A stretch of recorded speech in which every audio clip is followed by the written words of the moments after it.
Nos regocijamos en nuestros corazones por la oportunidad de abrir la palabra de Dios juntos, y tratar de ayudarte a entender lo que probablemente ya sabes si eres parte de la Iglesia Comunitaria de la Gracia, que el Señor nos ha revelado suficiente verdad en su palabra básicamente para cubrir cualquiera de los problemas de la vida, y ciertamente eso incluye el que todos estamos involucrados.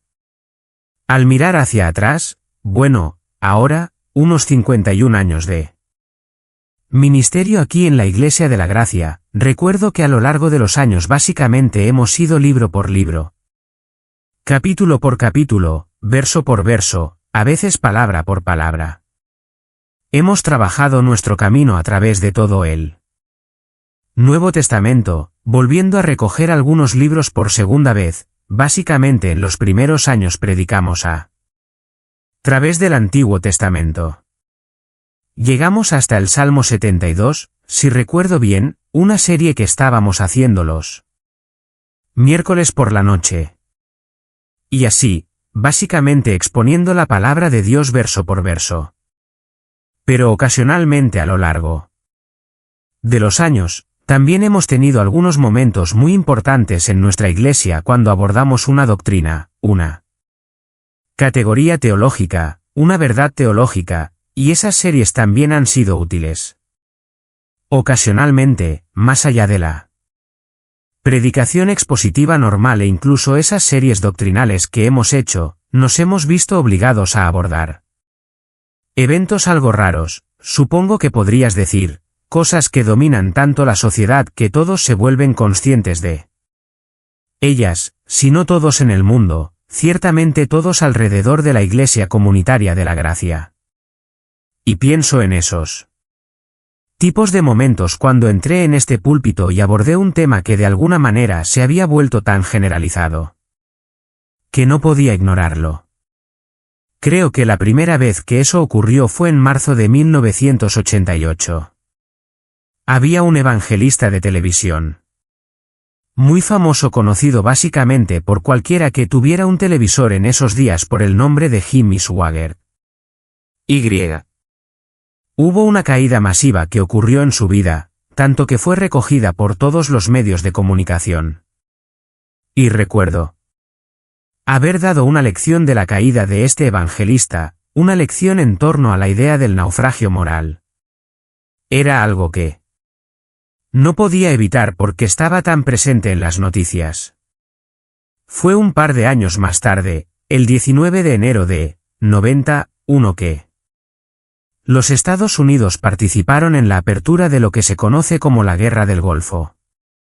Y la gente hacía todo tipo de preguntas sobre cómo se relacionan los cristianos con la guerra, qué dice la Biblia sobre la guerra, si deberíamos ir a la batalla. Así que hice una breve serie sobre la guerra, qué dice la Biblia sobre la guerra.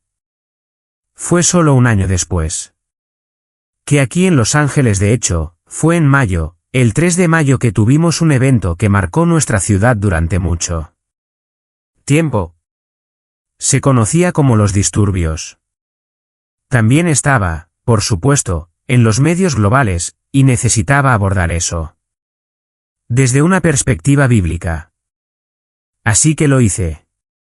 Tuvimos un mensaje sobre la perspectiva bíblica y lo que eso revela sobre la humanidad. 2 años más tarde, fue el 23 de enero de 1994, cuando tuvimos un terremoto masivo conocido como el terremoto de Northray. Y era importante para nosotros, porque todos aquí sentimos ese temblor, mirarlo desde una perspectiva bíblica también. Y recuerdo que la iglesia recibió a muchas personas nuevas en las semanas siguientes después del terremoto, porque la gente estaba tan aterrorizada. Pasó un poco de tiempo, y luego fue septiembre. Y fue el 16 de septiembre cuando entré en este púlpito en febrero de 2001 y di un mensaje sobre el 9/11 sobre terrorismo, Jihad y la Biblia. El evento del 9/11 ocurrió un martes, y tuve que resolverlo todo, al menos desde una perspectiva bíblica. Y estar listo para explicarlo a nuestra congregación el domingo siguiente, febrero.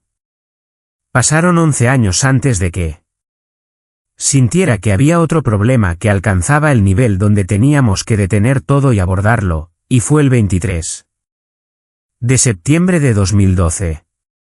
Fue cuando hubo una elección en curso, una elección nacional en nuestro país, y el Partido Demócrata había decidido que dos de sus plataformas de defensa iban a ser la homosexualidad y el aborto. Eran afirmaciones positivas hechas por el Partido Demócrata para que la gente votara por ellos, aquellos que apoyaban el asesinato de bebés y la homosexualidad. Ese fue un momento definitorio en la historia de nuestra nación y para el mundo. 3 años más tarde, la Corte Suprema legalizó el llamado matrimonio homosexual. Fue el 19 de julio, y dio un mensaje titulado, No nos inclinaremos. Ahora aquí estamos, 2020, y nuestra nación enfrenta algo que ha circulado por el mundo. La epidemia de coronavirus, y ha creado miedo, confusión, duda, preguntas en todas partes. Y aún no hemos visto el final de eso. Todavía se está moviendo a un ritmo rápido. No sabemos el resultado final de eso, no solo el resultado físico de la enfermedad en sí, sino las implicaciones que han golpeado a todos desde un punto de vista económico. Y aunque el 99% de las personas que reciben esto se recuperarán de ello, aún hay miedo creciente. No solo de la enfermedad en sí, sino de todo lo que está sucediendo a su alrededor que está cambiando la vida de las personas. Y para ser honesto contigo, es algo que tú no has experimentado. La mayoría de ustedes que me escuchan no lo conseguirán. Es un número muy pequeño de personas y como dije, la gran mayoría de ellos se recuperan. Y sin embargo, las implicaciones de esto son aterradoras para la gente, porque les ha quitado la vida de su control. Ahora, sí. Estuviste con nosotros la semana pasada, recuerdas que nuestro Señor dijo, deja de preocuparte por mañana, porque mañana se cuidará de sí misma. Cada día tiene suficientes problemas por sí mismo, Mateo 6. Deja de preocuparte. Hablamos de eso desde Mateo 6. Deja de preocuparte. ¿Has olvidado quién es tu Padre? Perteneces al Señor. ¿Has olvidado a qué familia perteneces? No eres parte de esas personas en el reino de la oscuridad, eres parte del reino de Dios. Eres parte de la familia de Dios. Eres hijos de Dios. Debes ser cuidado como miembros de su familia eterna. Recuerda quién es tú. Padre. Recuerda quién es tu familia. Y, en tercer lugar, hablamos del hecho de que podrías haber olvidado cuál es tu futuro. No necesitas preocuparte por tu futuro, está en manos de nuestro Señor. Recuerda a tu Padre, recuerda a tu familia, recuerda tu futuro. Hablamos de eso la última vez. Tienes suficientes problemas hoy sin proyectar problemas que quizás nunca lleguen en el futuro. Todos tenemos suficientes problemas por el día. Entendemos eso, la salud, el trabajo, el dinero, el matrimonio, los hijos, la gente difícil.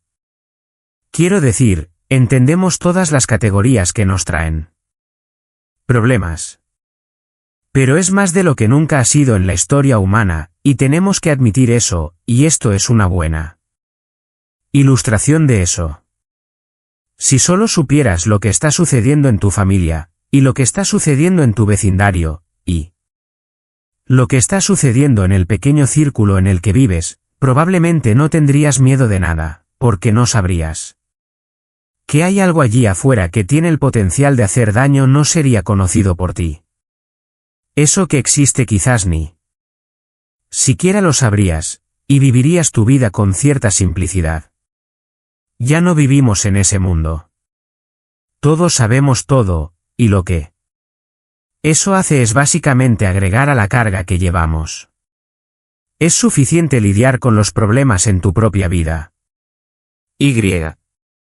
Ahora, debido a los medios de comunicación, literalmente tenemos que cargar con los problemas de todos en el planeta que se nos sobreexponen para que las cargas se vuelvan completamente abrumadoras y debilitantes, en algunos casos insoportables e incluso deprimentes.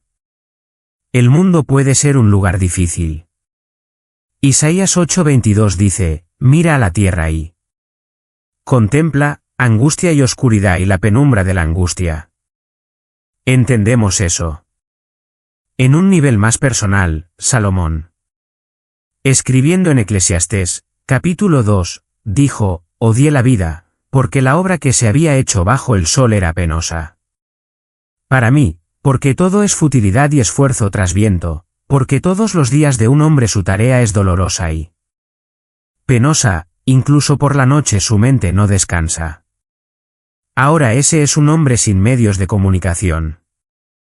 Ese es un hombre diciendo simplemente, la vida es vana, solo en mi propio círculo de experiencia.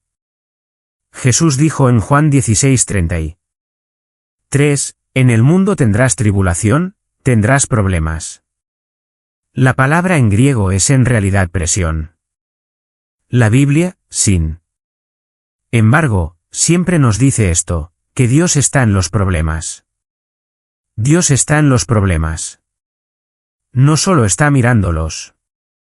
Problemas, no solo está permitiendo los problemas, Él está en los problemas. Escucha a Isaías 14:24, el Señor de los ejércitos ha jurado, diciendo, seguramente, tal como he intentado, así ha sucedido y tal como he planeado. Así será.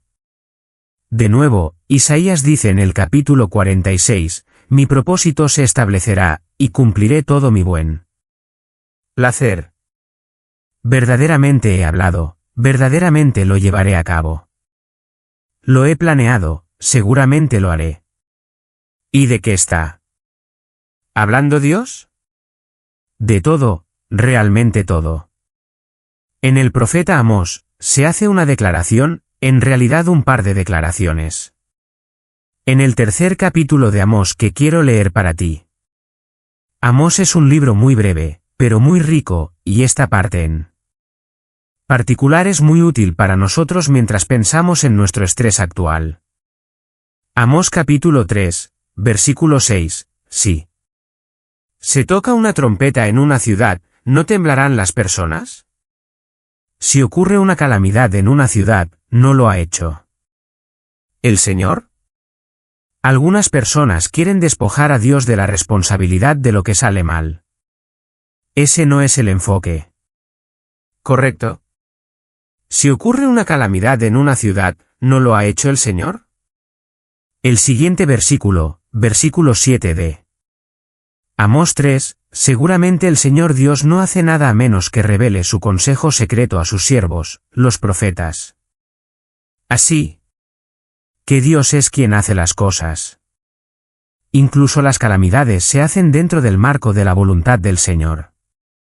Y Él dice que no hace esas cosas a menos que revele su secreto a sus siervos, los profetas.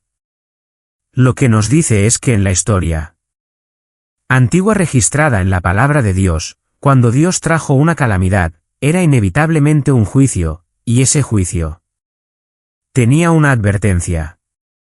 Y la advertencia siempre vendría de Dios a los profetas. Los profetas advertirían a la gente, y luego Dios traería su juicio donde hubiera un fallo en arrepentirse. Dios no se esconde de sus propios juicios. Dios declarará su derecho como un Dios justo y santo para juzgar el pecado y la iniquidad. Y cuando llegue el juicio, Dios asumirá plena responsabilidad por ello. De nuevo, la gente quiere exonerar a Dios de los problemas como si de alguna manera eso lo hiciera menos santo y puro, cuando el hecho es que su santidad, su pureza y rectitud absolutas exigen justicia y juicio. La pregunta no es por qué permite Dios que estas cosas sucedan, la pregunta es por qué no permite Dios que sucedan más a menudo o incluso de manera terminal. En Lamentaciones capítulo 3, leemos en el versículo 37, ¿quién hay que hable y se cumpla, a menos que el Señor lo haya mandado? ¿No es de la boca del Altísimo que salen tanto el bien como el mal? ¿Por qué debería quejarse cualquier mortal vivo o cualquier hombre en vista de sus pecados? ¡Qué declaración tan asombrosa! ¿Así que ves que la calamidad sucede? Sucede porque el Señor lo manda. Es de la boca del Altísimo que salen tanto el bien como el mal. ¿Y por qué debería quejarse cualquier mortal vivo o cualquier hombre en vista de sus pecados? Todos nosotros somos pecadores. No tenemos derecho a quejarnos contra la santidad de Dios. No podemos quejarnos, somos pecadores.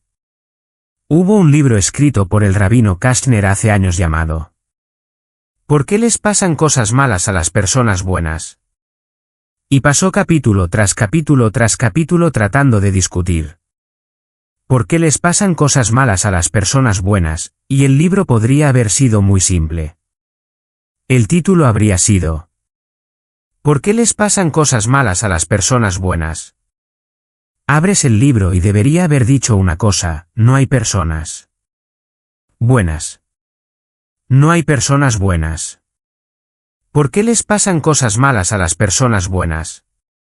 No hay personas buenas, ¿por qué? Todos han pecado y están privados de la gloria de Dios. Siempre sucederán cosas malas. Porque no hay personas buenas. Todos somos pecadores. Ahora en tiempos antiguos, como leímos antes de Amós, Dios revelaría su juicio venidero por medio de sus profetas. Dios revelaría su propósito para que su pueblo supiera que estaba por venir y por qué estaba por venir. Eso ocurrió muchas veces en la Escritura. Pero ese no es el caso en todos los juicios de Dios, y no es el caso ahora. Porque no hay profetas reales, como lo eran los profetas del Antiguo Testamento. No hay nueva revelación. Dios no está revelando cosas. Eso está todo completado al final del libro de Apocalipsis en las Escrituras. Así que estamos mirando el mundo y estamos viendo cosas suceder, pero no tenemos a los profetas como lo hacía la gente del Antiguo Testamento. Así que podemos decir con Isaías 45, 15, verdaderamente, tú eres un Dios que te ocultas. No recibimos una palabra del cielo ahora. No estamos escuchando de Dios en cuanto a por qué todo esto está sucediendo. Eso nos pone en una situación interesante. Eso nos pone en un lugar muy parecido a un personaje en la Biblia, y ese personaje es Job. Vuelve al libro de Job conmigo por un momento. Estás yendo todo el camino de regreso al periodo patriarcal con Job. Todo el camino de regreso al tiempo de Génesis es cuando vivía Job. Se nos presenta en el primer capítulo como un hombre en la tierra de Uz, irreprensible, recto, temeroso de Dios y apartándose del mal. Eso es lo mejor que se podría decir de cualquiera, lo que quiere decir que la salvación y la santificación ya estaban operando en el periodo patriarcal. Gran familia, y de repente todo comenzó a salir mal en su vida, y él no sabe por qué. Nosotros sabemos por qué, porque en él. Capítulo 1 y 2 de Job, Satanás viene a Dios y Satanás dice a Dios, oye, ¿teme Job a Dios por nada?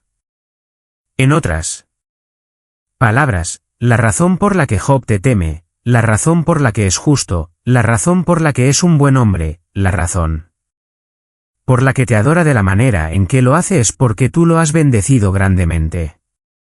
Le has hecho un cerco a su alrededor, a su casa, y a todo lo que tiene por todos lados. Has bendecido la obra de sus manos.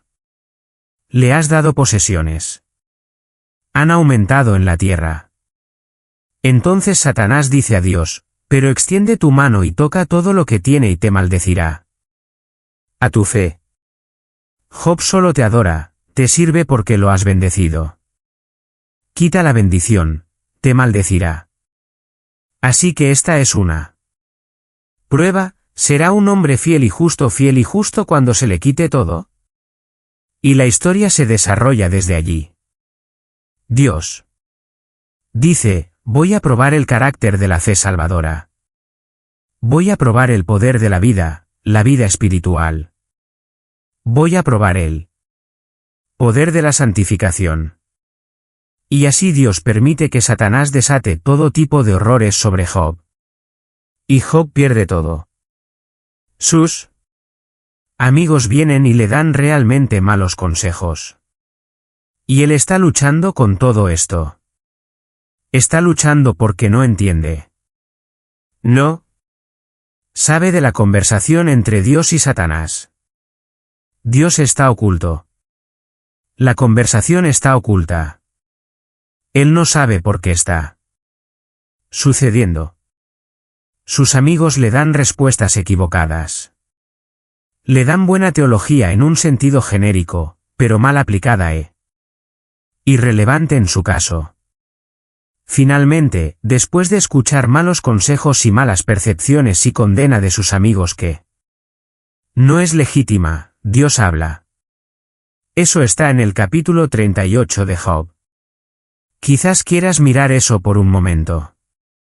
Y Dios no le dice nada sobre lo que está haciendo.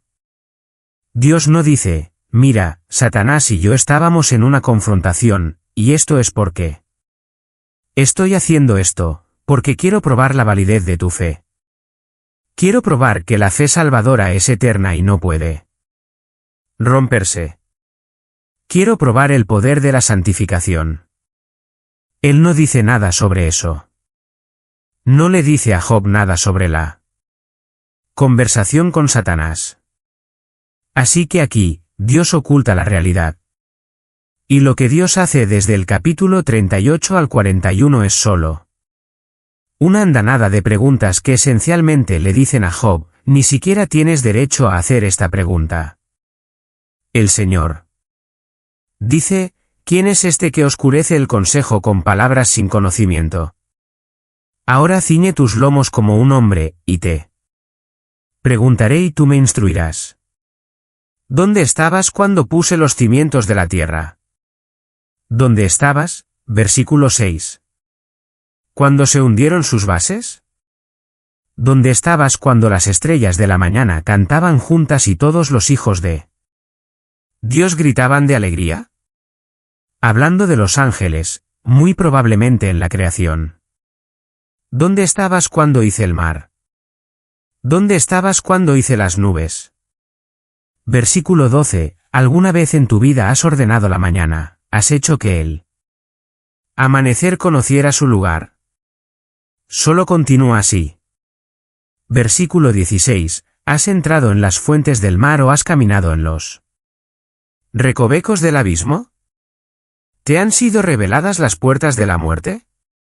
Versículo 19. ¿Dónde está el camino hacia la morada de la luz y la oscuridad? ¿Dónde está su lugar? Le está haciendo preguntas que dicen, ni siquiera tienes derecho a saber nada. ¿Quién crees que eres para cuestionarme? Esto está tan por encima de ti. Lo que hago está tan por encima de ti. Es tan infinitamente por encima de ti. No tiene sentido que incluso me cuestiones. Abajo en el versículo 31. Incluso se refiere al hecho de que Dios ha diseñado y puesto en su lugar las constelaciones, y las identifica. Versículo 39, habla de los animales, y continúa en el versículo 1 del capítulo 39, hablando de más animales. Habla de animales durante todo el capítulo 39. Capítulo 40, versículo 1, ¿el que encuentra faltas contendrá con el Todopoderoso? Que reprende a Dios lo responda. Job finalmente recibe el mensaje y dice en el versículo 4, soy insignificante. ¿Qué puedo responderte? Pongo mi mano sobre mi boca. Una vez he hablado, no responderé. Incluso 2 veces, no agregaré. Nada más. Bien. Está demasiado lejos de mí. No podrías darme una respuesta que pudiera siquiera comprender. Dios no ha terminado con él. En el capítulo 41, lo comienza todo de nuevo. Puedes sacar a Leviatán con un anzuelo o presionar su lengua con un cordel. Hablando de grandes monstruos marinos. Y sigue con ese mismo enfoque durante todo el capítulo 41. Y Job finalmente en el capítulo 42 dice, sé que puedes hacer todas las cosas, y que ningún propósito tuyo puede ser frustrado. ¿Lo que salió de todo eso? Eres soberano. Eres soberano. Lo entiendo. No entiendo. Lo entiendo. Este conocimiento está oculto. Es demasiado maravilloso para mí. No lo sé. No puedo entenderlo. Y dice en el versículo 5. Del capítulo 42, te he oído con el oído, y ahora mi ojo te ve. Por primera vez te veo de una manera nueva por lo tanto. Me arrepiento en polvo y cenizas. Job pide perdón incluso por asumir que podría entender los propósitos de Dios. No. Necesitas saber, Job. Confía en mí. Confío en ti. Conocer la mente divina en todas sus complejidades infinitas no es posible para nosotros. Las innumerables, incalculables, infinitas complejidades y contingencias que funcionan en la mente de Dios, que le hacen hacer lo que hace y de la manera en que lo hace y donde lo hace están más allá de nuestra capacidad de comprender. Y, ciertamente, conocer las razones por las que Dios hace cualquier cosa y conocer el futuro está más allá de nosotros. Pero no solo está más allá de nosotros. No es bueno para nosotros. No querrías conocer el futuro. Crees que lo harías, pero no lo harías. Si conocieras el futuro, te robaría la alegría presente. Si supieras que el futuro es mejor, eso te robaría la alegría actual, porque estarías anticipando algo mejor. Si supieras que el futuro es peor, eso te robaría la alegría presente, porque vivirías con miedo. No querrías saber que vas a tener un accidente de coche en 6 meses. No querrías saber que vas a tener cáncer en 3 años. No querrías saber que tu hijo va a perecer. No querrías saber que tu esposa te va a dejar. No querrías saber que alguien a quien amas va a caer en un accidente aéreo. No querrías saber que la muerte está al acecho sobre tu hogar. No podrías vivir con eso ahora. Eso robaría toda tu alegría. Dios es demasiado complejo para ti, y Él solo te deja saber lo que necesitas saber. Y lo que necesitas saber es esto, que Él está marcado, como leemos en el Salmo 103, por la compasión, la bondad, la gracia, la misericordia, el perdón, el amor paternal y el cuidado por sus propios hijos. Eso es lo que necesitas saber, y eso es realmente todo lo que necesitas saber. Confía en mí. Confía en mí, dice Dios. Así que estamos viendo cosas suceder en nuestra vida, en nuestro mundo, y vienen mucho más rápidamente de lo que quizás han venido en el pasado, porque la ley de la entropía está funcionando, las cosas se están descomponiendo. Quizás más específicamente, vienen en un volumen mucho mayor porque por los medios de comunicación sabemos todo lo que está mal en todas partes. Entonces, ¿qué hacemos? Como Job, decimos, ¿qué está pasando, Dios? ¿Qué está pasando? Exijo saber. Quiero saber. Quiero resolver esto. Y Dios nos dice, está más allá de tu capacidad de comprender. Solo mira toda la creación, la macrocreación, la microcreación. Todo lo que hay en el medio, todos los cuerpos en el espacio, todas las moléculas de vida en este planeta. La complejidad de ello es tan masiva, y Dios funciona simplemente en esa complejidad. Y una explicación dada a ti sería totalmente más allá de tu comprensión. Hay algunas cosas que Él quiere que sepas. Hay algunas cosas que Él quiere que sepas con seguridad. Y aquí está la principal, que Él trabaja todas las cosas según su voluntad. Él trabaja todas las cosas según su voluntad, Efesios 1:11. Eso es lo que necesitas saber.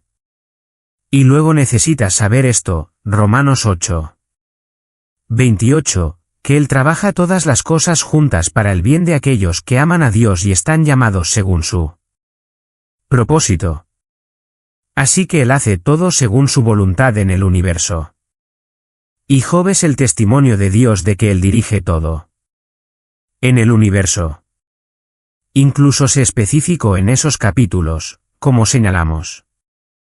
Lo que Dios quiere que sepas es que Él está a cargo de absolutamente todo a un nivel de complejidad que está tan vastamente más allá de tu comprensión que explicarlo sería inútil. Pero Él quiere que sepas esto, que todo funciona según su voluntad. Es decir, Él es absolutamente soberano. En el mundo está en control, y lo que Él propone es exactamente lo que sucede. Y Él quiere que sepas que si perteneces a Él, todo está trabajando juntos para tu bien. Y luego hay una tercera cosa que Él quiere que sepas, y eso es que al final todo es para su gloria. Él está haciendo lo que quiere, lo que Él propone en todo. Él está logrando tu bien en todo, porque Él te ama y eres su hijo, y Él recibirá la gloria al final por todo ello. John Piper estaba mirando Romanos 8:28, todas las cosas trabajan juntas para bien, y escribió esto, todas las cosas incluyen la caída de los gorriones, el rodar de los dados. Estos son todos textos bíblicos.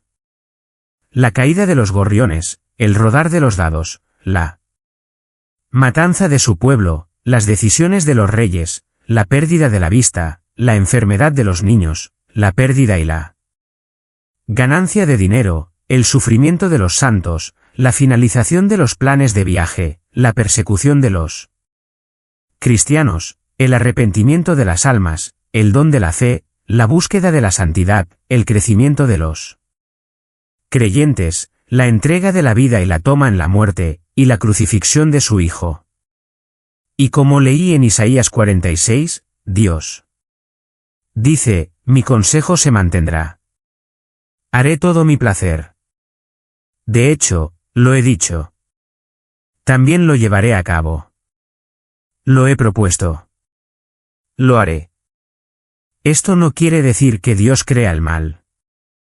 Esto quiere decir que Dios no está abrumado por el mal, sino que Dios controla el mal para sus propios fines y propósitos, que son todos justos y gloriosos. Así que lo que estoy tratando de hacer, supongo, en cierta medida, es ponerte en el lugar de Job, y hacerte saber que Dios está oculto en este evento, y no hay profetas para declarar lo que Él está haciendo. Entonces, ¿qué se supone que debemos hacer en respuesta a eso? Saber esto, que todo lo que está sucediendo está en su voluntad, que todo lo que sucede va a salir bien. Para aquellos que lo aman y están llamados según su propósito, y en última instancia para su propia gloria, porque todas las cosas son por Él y para Él, Romanos 11. Él no nos dice por qué hace todo. De nuevo, es demasiado complejo. Él no nos Dice el futuro porque ni siquiera podemos manejar los problemas presentes, agravados por conocer los problemas del mundo. Dios nos ahorra misericordiosamente el conocimiento del futuro. La información que Dios sí nos da es todo lo que necesitamos. La ignorancia del futuro lleva a la confianza en Dios que ha asegurado eternamente nuestro futuro, y la ignorancia del futuro es un regalo dulce y amable de Dios para nosotros. Si Dios nos diera más información, no la entenderíamos. No tendría sentido para nosotros, porque solo tiene sentido para Dios que tiene una mente infinita. Las contingencias relacionadas con cualquier información que se nos dé serían tan complejas como para abrumarnos. Dios quiere que sepamos esto: eres mío. Te amo. Envié a mi hijo a morir por ti. Eres mi hijo. Confía en mí. Confía en mí. Dios está a cargo de todo. No está revelando todo, pero está haciendo algo, y eso es que nos está enseñando a confiar en Él. Nos está enseñando a confiar en Él. Y la mayoría de esas lecciones son mucho más mejoradas y mucho más intensas y mucho más efectivas cuando estamos en problemas. No aprendemos mucho cuando todo va bien. No escuchamos muy bien. Comenzamos a escuchar cuando estamos al final de nuestra capacidad de controlar algo, cuando la vida se nos escapa. Cuando las fuerzas más allá de nosotros han tomado el control, quizás nos volvemos un poco más ansiosos por escuchar. ¿Qué diría Dios a nosotros? ¿Qué lecciones quiere que aprendamos? Voy a darte algunas de esas, solo una lista tomada de varios pasajes de las Escrituras. Pero permíteme decirte lo que Dios está haciendo en tu vida y en mi vida en este momento de problemas.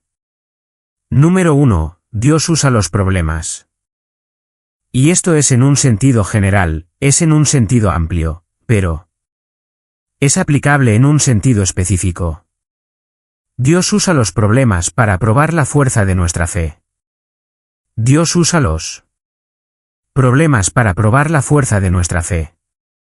Y ahora, por cierto, Él no necesita probarla para su información. Él sabe eso, pero Él la prueba para nuestra información. Escucha a Éxodo, capítulo 16, versículo 4. El Señor dijo a Moisés: He aquí, haré llover pan del cielo para ustedes, y el pueblo saldrá y recogerá una porción diaria cada día para que yo los pruebe si andarán en mi instrucción o no. Saldrán y tomarán justo lo suficiente para un día y creerán en Dios que al día siguiente Él proporcionará más pan, y al día siguiente más pan, y en el sexto día pueden traer el doble. ¿Por qué? ¿No habrá pan en el sábado? ¿Harán lo que les mando hacer?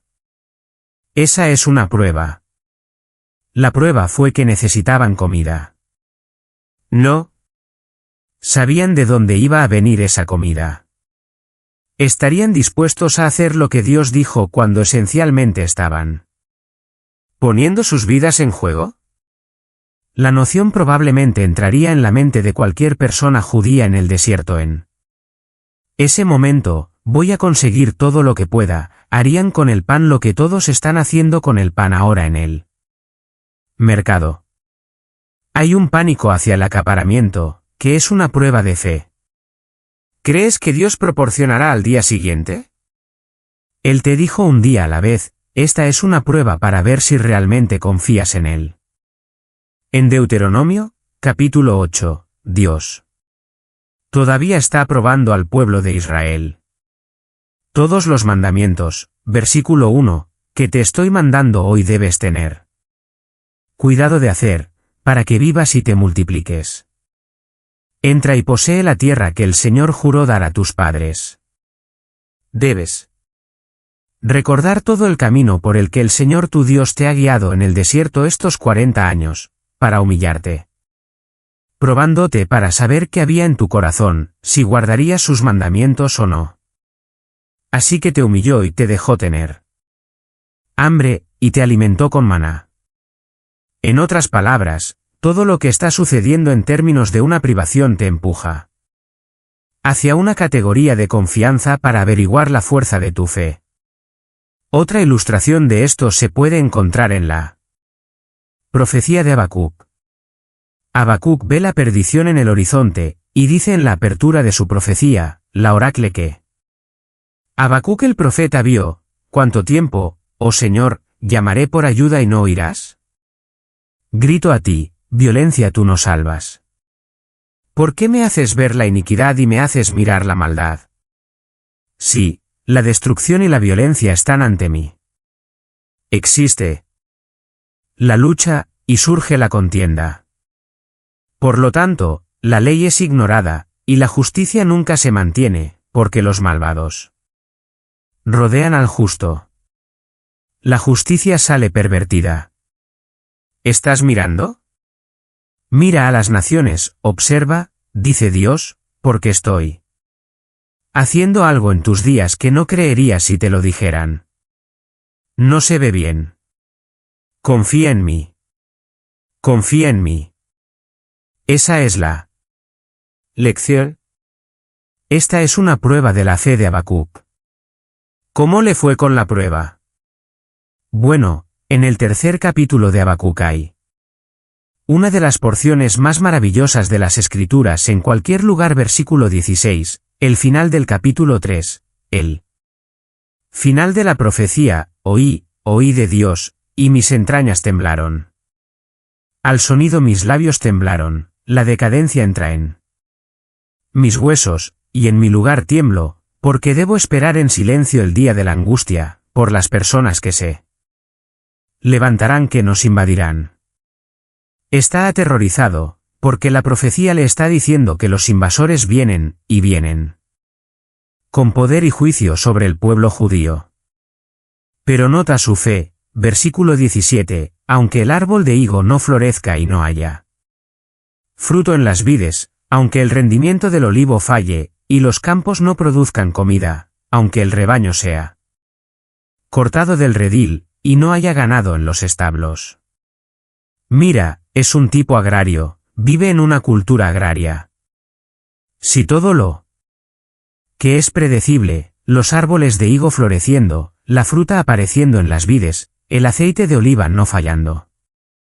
Durante cientos de años del mismo árbol, si todo lo que es normal y rutinario se cambia dramáticamente, aún así me regocijaré en el Señor, me alegraré en el Dios de mi salvación. El Señor Dios es mi fuerza, y ha hecho mis pies como pies de ciervas, como pies de cabras montesas, y me hace caminar en mis lugares altos.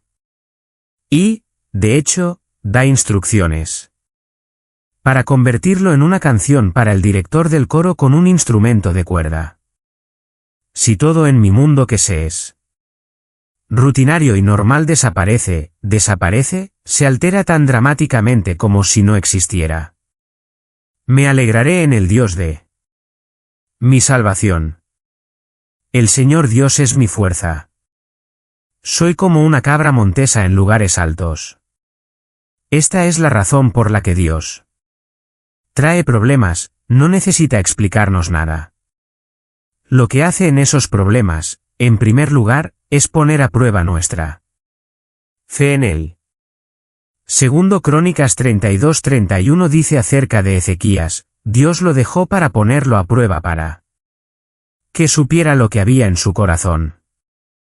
No que Dios pudiera saber, sino que Ezequías pudiera saber. Dios sabe lo que está en nuestro corazón. Dios sabe todo. La prueba es para nosotros para que podamos hacer una evaluación honesta de nuestra fe. Entonces, ¿cómo te va en este caos momentáneo de un virus? ¿Cómo está tu fe? Deberías estar regocijándote. Según Pedro en 1 Pedro 1:6. En esto te regocijas mucho, aunque ahora por un tiempo, si es necesario, has sido angustiado por varias pruebas, para que la prueba de tu fe, siendo más preciosa que el oro que es perecedero, aunque probado por fuego, pueda ser encontrada para resultar en alabanza y gloria y honor en la revelación de Jesucristo. Pede. Está diciendo, deberías estar agradecido de estar pasando por una prueba, porque esa prueba va a probar la validez de tu fe. Esta es la razón por la que, en lo que respecta a los creyentes, Dios permite esas pruebas para que pongamos a prueba la fuerza de nuestra fe. En segundo lugar, diría, y esto sale de eso, Dios tiene un segundo propósito, y eso es humillarnos. Sugiero que cualquiera que pase por una prueba de fe legítimamente y honestamente va a decir, necesito más fe. Necesito más fe. Y te vas a humillar. La prueba más severa de fe en la persona más fiel no es probable que haga que esa persona fiel se enorgullezca de su fidelidad, sino más bien la persona más piadosa y espiritual en medio de la prueba diría, Señor, creo, fortalece mi fe. En 2 Corintios, capítulo 12, hay un texto que habla tan directamente de esto. Pablo está sufriendo una espina en la carne. Esta espina en la carne no es probablemente una dolencia física. Esta espina en la carne se describe como un mensajero de Satanás. Un mensajero es ángelos. Un ángel satánico es un demonio. Lo más probable es que este demonio estuviera atormentándolo, no en un nivel personal, sino atormentándolo al liderar los ataques a su amada iglesia de Corinto. Y esto se volvió doloroso y agonizante para Pablo, que los maestros falsos, inspirados por demonios, estuvieran destrozando su amada iglesia de Corinto. Así que el versículo 7, dice, debido a la grandeza de la revelación, por esta razón, para evitar que me exalte a mí mismo, se me dio una espina en la carne, un mensajero de Satanás para atormentarme, para evitar que me exalte a mí mismo. ¿Por qué permitiría Dios que los maestros falsos inspirados por demonios hicieran daño a la iglesia de Corinto? La respuesta es para humillar a Pablo. Cuando piensas en Pablo, piensas en el hombre más piadoso sin igual. Y sin embargo, el orgullo era una realidad en su vida, debido a las muchas revelaciones que había tenido. Y dice, incluso yo, en medio de esta prueba, reconozco que Dios me está humillando. Imploré al Señor 3 veces que esto se detuviera. Y Él me dijo, mi gracia es suficiente para ti. Porque el poder se perfecciona en la debilidad. Con mucho gusto, por lo tanto, me gloriaré en mis debilidades, ¿para qué? El poder de Cristo mora en mí. Por lo tanto, estoy bien contento con debilidades, con insultos, con angustias, con persecuciones, con dificultades por amor a Cristo, porque cuando soy débil, entonces soy fuerte. Pablo está siendo aplastado en su corazón. Es como si le clavaran una lanza. La palabra espina es mucho más que una pequeña espina. Es esencialmente una lanza siendo clavada a través de su cuerpo para ver lo que está sucediendo en la iglesia de Corinto. Pero el Señor está permitiendo que suceda, para humillarlo, porque había tenido tantas revelaciones. Necesitaba ser humillado. Necesitaba reconocer que el poder espiritual se perfecciona en la debilidad. El Señor nos pone a través de pruebas entonces para poner a prueba la fuerza de nuestra fe, y en la prueba, inevitablemente, nuestro orgullo, la confianza en uno mismo. La confianza en uno mismo está expuesta, y nos humillamos. Al punto de que diríamos con Pablo, estoy bien contento con debilidades. Dame más de esto si me humilla. ¿Es eso algo en lo que has pensado? Cualquiera que sean las angustias que sean actualmente, estás diciendo, Señor, no soy lo que debería ser. Te agradezco por la realidad de mi fe, la veracidad de mi fe. Es lo real. Mi fe se mantiene y se sostiene. Esta prueba ha demostrado la validez de la fe que me diste en Cristo. Pero, puedes decir, Señor, trae más, lo que sea necesario para humillarme, porque sé que tu poder se perfecciona en mi debilidad. Prefiero glorificarme alegremente en mis debilidades para que el poder de Cristo more en mí. Es una manera de decir, nunca quiero ser la explicación de mi utilidad para el Señor. Siempre quiero que sea su poder en mí. Está contento, el versículo 10 dice. Hablaremos más sobre eso el próximo domingo. Está contento con debilidades, insultos, angustias, persecuciones y dificultades por amor a Cristo, porque lo llevan a la realidad de su debilidad, lo que luego se relaciona con el hecho de que tiene que depender de Dios. Entonces, el Señor trae estas cosas a nuestras vidas para poner a prueba la fuerza de nuestra fe. Y en la prueba, inevitablemente, nuestro orgullo, la confianza en uno mismo, la confianza en uno mismo está expuesta, y nos humillamos. Estas son las dos realidades profundamente iniciales de lo que el Señor está haciendo en nuestras vidas. Creo que hay un tercer principio. Creo que el Señor nos está desapegando de las cosas terrenales. El Señor nos está desapegando de las cosas terrenales. En Colosenses, Pablo dice, pon tus afectos en las cosas de arriba y no en las cosas de la tierra.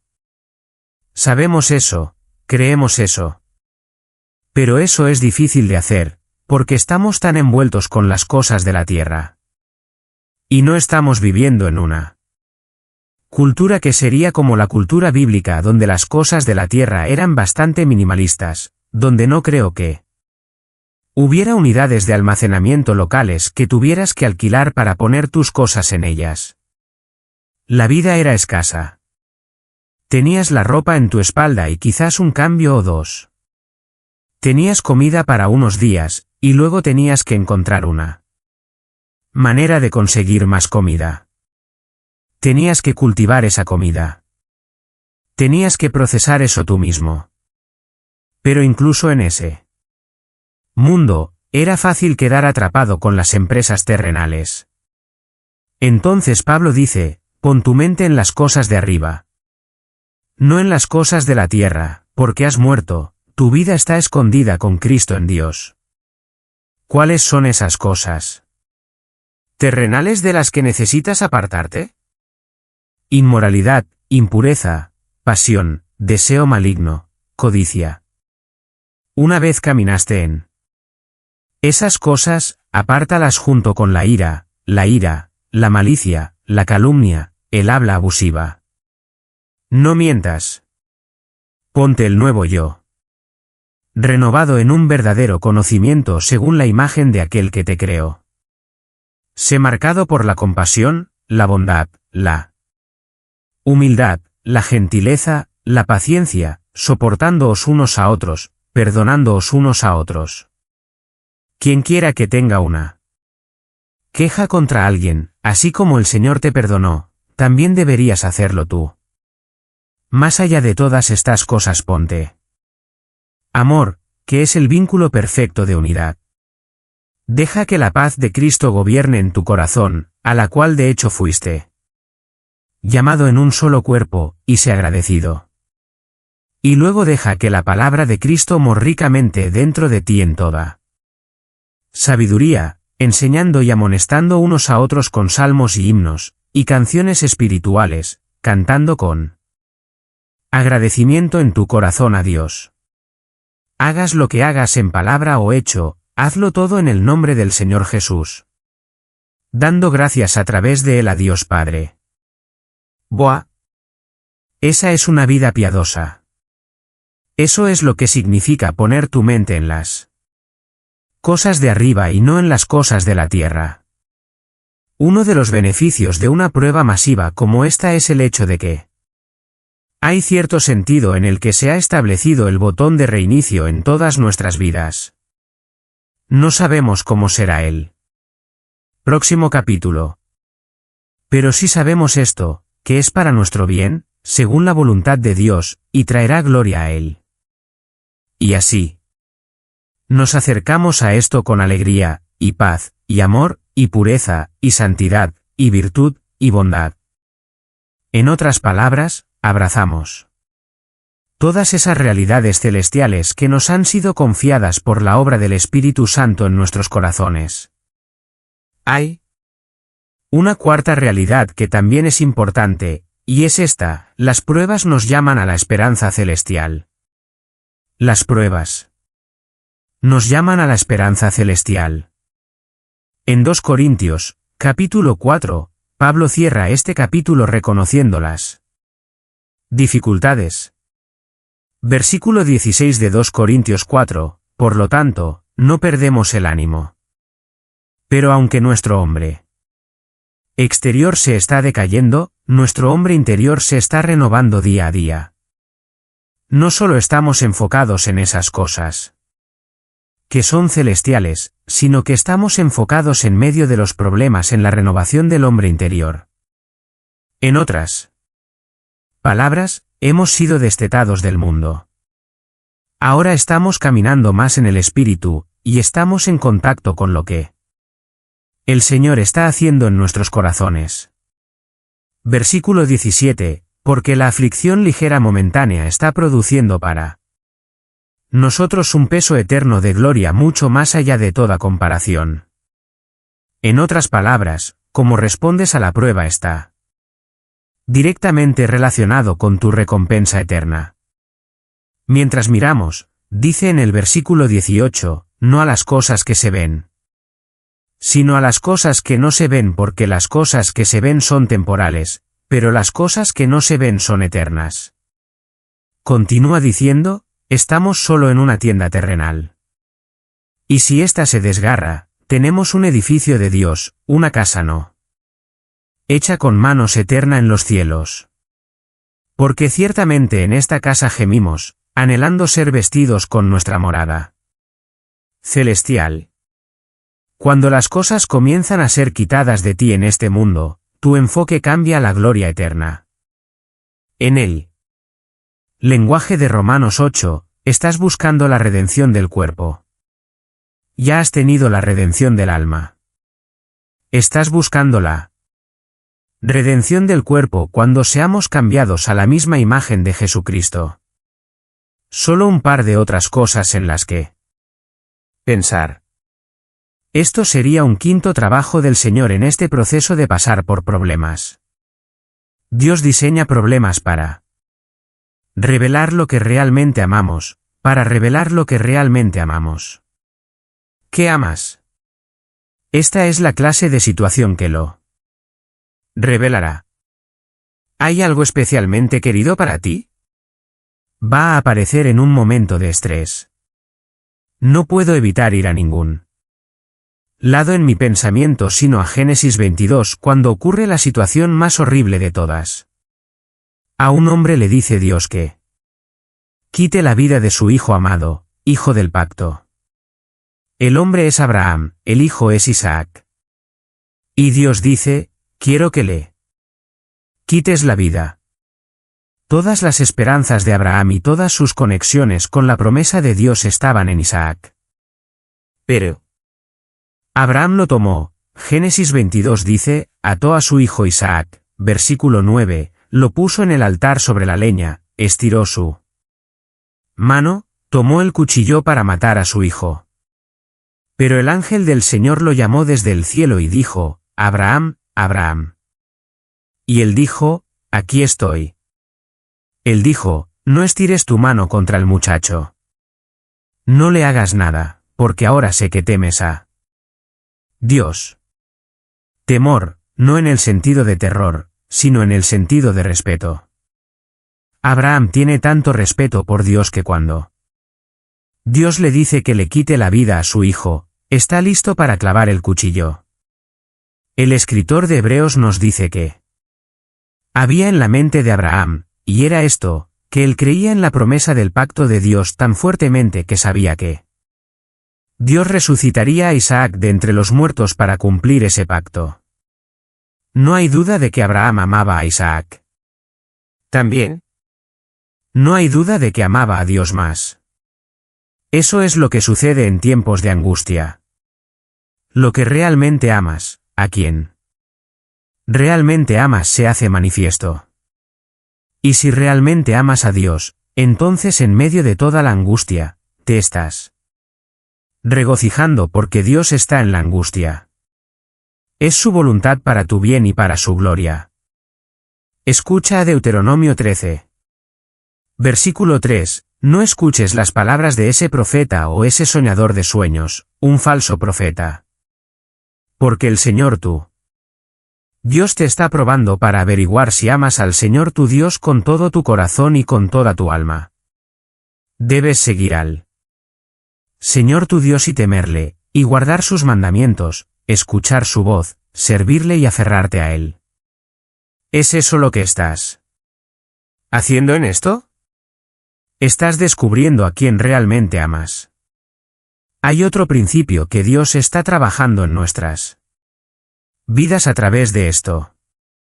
Él nos está poniendo a través de pruebas que nos permitirán ayudar a otros en sus pruebas.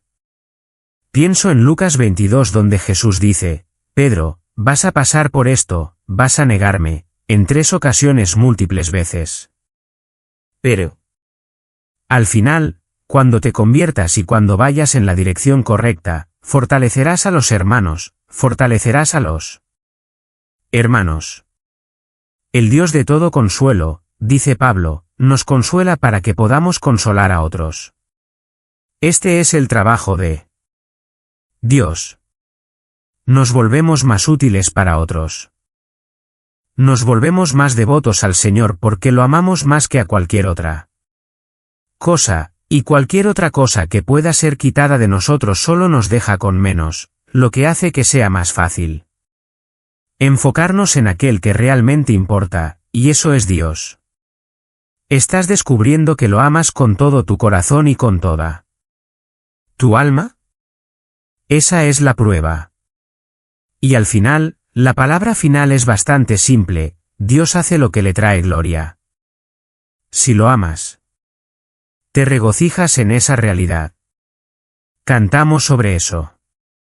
Cantamos lo que los ángeles declararon, gloria a Dios en lo más alto. Decimos que queremos darle gloria en todo. Usamos la palabra gloria. Queremos traer honor y gloria a Dios. Eso es lo que Él está haciendo en todas las cosas. Dios recibirá gloria de este estrés actual. No sabemos exactamente todas las formas en qué lo hará, pero Él sí, por eso está sucediendo. El final de todo lo que tengo que decirte es esto, eres parte de algo que Dios está haciendo, y estás del lado superior de eso si eres creyente. Estás del lado celestial de eso. Estás mirando esto desde la perspectiva celestial. Ahora tienes la visión de Dios de eso. Y, nuevamente, está dentro de su voluntad, cada elemento de ello. Es para tu bien y para su gloria en última instancia. Y tu mayor bien debería ser su mayor gloria. No nos preocupamos porque sabemos quién es nuestro Padre, sabemos quién es nuestra familia, y sabemos cuál es nuestro futuro. No nos preocupamos. Pero si nos convertimos en aprendices a través de este tipo de situación, tenemos la responsabilidad de aprender las lecciones que el Señor nos está enseñando. Puedes echar un vistazo a tu propia vida y examinar dónde estás con respecto a las cosas de las que hemos hablado. Pero si las miras correctamente, ves esto no como una amenaza, sino como una oportunidad increíblemente maravillosa y prometedora para crecer en gracia y en el conocimiento de Cristo y volverte más como el Salvador, más fiel al Señor, más obediente, más útil para Él, más alegre. Más la fuente de todo lo que es bueno y piadoso de lo que eras sin esta prueba. Deberíamos ser las luces brillantes en medio de todo esto. Y cuando haya terminado, si has sido un matetes fiel, un aprendiz o discípulo fiel, todas estas lecciones serán para tu bien y su gloria. Padre, te agradecemos que hayamos podido escuchar de ti en tu palabra esta mañana. Gracias por todos los que se han reunido con nosotros en todo el mundo. Y nuestros corazones están alentados. Nos regocijamos hoy. No tenemos miedo. No tenemos nada que temer. No tenemos preocupaciones ni ansiedades, porque tú controlas todo. Todo está diseñado para tu gloria a través de nuestro bien. Mientras derramas gracia tras gracia, misericordia tras misericordia sobre tu pueblo, recae en tu gloria a través del culto incrementado de aquellos que son receptores de esa bendición. Señor, muestra tu gloria. Hazlo claro para todo el mundo que observa que tú reinas y que eres un Dios de salvación que ofrece eso a través de la fe en Jesucristo, y nos regocijaremos en los resultados. Aunque no sabemos en el momento que está sucediendo en cada situación, si sabemos que tú estás en control para nuestra bendición y la gloria de tu gran nombre. Y eso es para nosotros suficiente, y te damos gracias en el nombre del Salvador. Amén.